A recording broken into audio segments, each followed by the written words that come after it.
guys, Steve here at Blossom Racing Engines. Just built a brand new Rhino 3.1. This has a 3.660 piston in it. Has a 3-inch stroke crank, 4.625 rod, and a 510 lift cam. Port matched. Ports are extra large in this.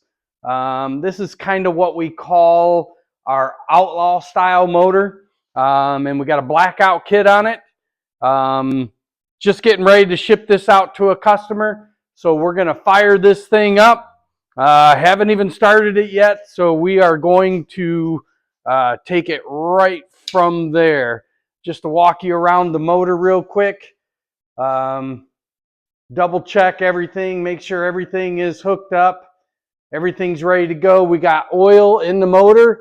This is an oil sight tube that we install on all of our motors, so you can quick look down here to make sure that there's oil in there before you start your engine, because some people like to start them without oil. Good for us, bad for them. So camera will work. Here's a 42 millimeter alcohol prepared carburetor. It's a Mikuni carburetor. ARC flywheel. This is a evac system right here.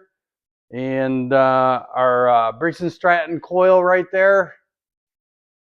Check it out. So we're going to try this thing. And we are going to fire it up.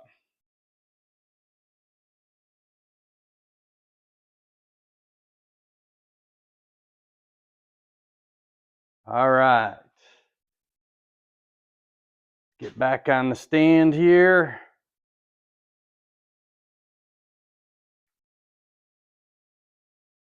Get you zoomed in a little bit.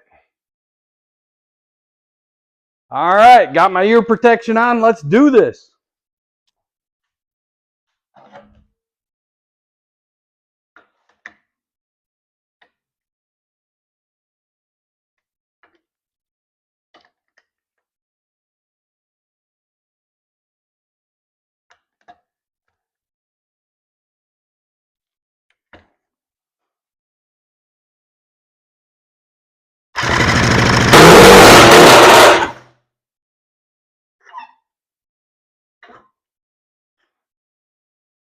All right.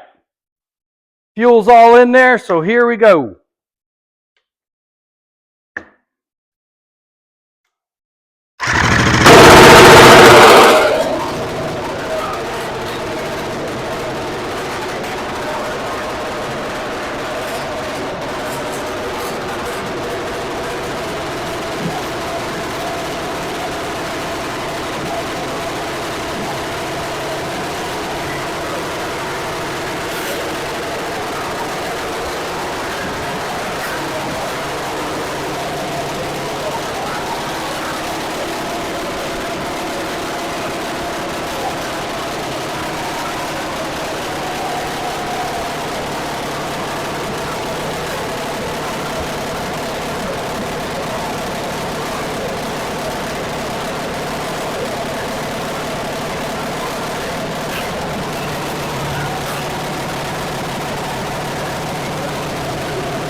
All right, that is awesome.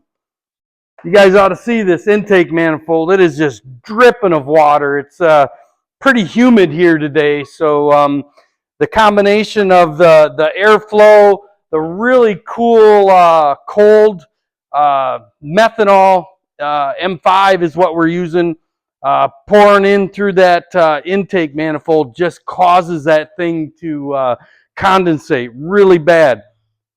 And just so you're aware, the same thing happens on the inside of the motor down here in the crankcase. The piston will actually drip water off the bottom of it from the alcohol touching the piston, causing it to sweat. And a lot of times you'll get a little bit of water in with your oil. Some people will think that it's fuel, and sometimes you do get fuel in there past the rings.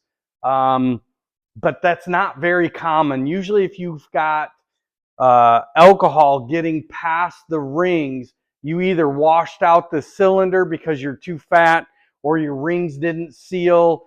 And if they didn't seal, then you're going to be smoking out the pipe. Like what you saw coming out this pipe was flame and fire and alcohol.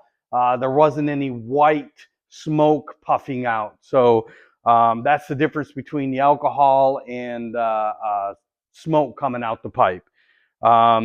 So yeah, so that piston, because of the alcohol, sweat and put water into your crankcase, and most usually that's what you'll find in your crankcase. You know, you put 12 ounces of oil in, you'll probably get 13 and a half ounces of oil out of it when you're done at the end of the day, and that's just because of the moisture in these motors. And the oil will actually absorb a lot of the water, and then if you take it out and you let it sit for a day, the water and the oil will all separate. But while it's sitting here running, heating the oil, it basically absorbs it. It mixes all in with the oil and the water, and it doesn't cause any problems, you know, unless you get 12 ounces of water and 12 ounces of oil, then you're probably going to run into a problem. So, so yeah, just so you know, on those motors, you'll get that condensation in there, and usually get some water inside those crankcases. So, I hope you guys enjoyed this video, and I hope this customer loves this motor. We're going to get this thing in a box and shipped out. Back on the bench back here, I've got another Super Rhino 3.1. With a 3.620 piston in it. Same cam, same crank. Everything's the same. And that one I got to fire up next, and we're going to get that one heading out. So hope you enjoyed the video. You guys have a great day. Take care. Have a good one.